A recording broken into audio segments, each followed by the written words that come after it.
राधे राधे दोस्तों, आज आपके लिए लेके आए हैं एक ऐसा उपाय जिसमें आपको संतान प्राप्ति तो होकर ही रहेगी, साथ ही भगवान का आशीर्वाद भी आपको संपूर्ण तरीके से मिलेगा। आज मैं आपको सोमावती व्रत और वट सावित्री व्रत के बारे में जानकारी दूंगी, विस्तृत जानकारी देंगे, जिससे आपको सौभाग्य की प्राप्ति होगी। बात यह है कि ये दोनों एक ही दिन पड़ रहे हैं। 26 मई को सोमावती अमावस्या भी है और वट सावित्री व्रत भी है। इतना दुर्लभ संयोग इसका है कि जो भी मनोकामना आप कहेंगे वो मनोकामना की पूर्ति होनी ही होनी है। वट सावित्री व्रत का एक अलग ही महिमा है। इस दिन भगवान जो हमारे यमराज जी हैं उन्होंने भी यह आशीर्वाद दिया हुआ है औरतों को कि जो इस दिन व्रत करेगा, सत्यवान और सावित्री की पूजा करेगा, कथा सुनेगा, उसको संतान की प्राप्ति होगी ही होगी।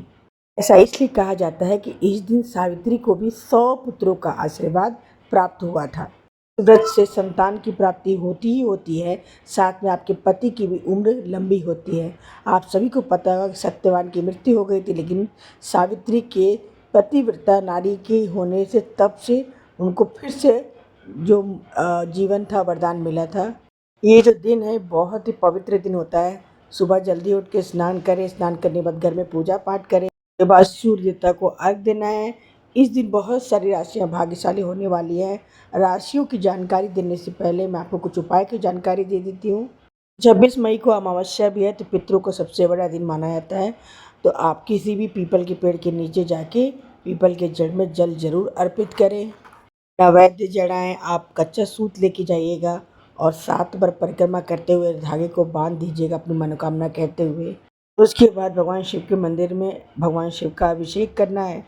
ओम नमः शिवाय का 108 बार जाप करते हुए भगवान शिव को जल अर्पित करना है।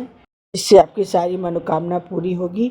और इस दिन यानी 26 मई को दुर्लभ नहीं, महादुर्लभ योग बन चुका है। इस दिन की जो महिमा कहूँ तो बहुत ही चमत्कारिक दिन है ये।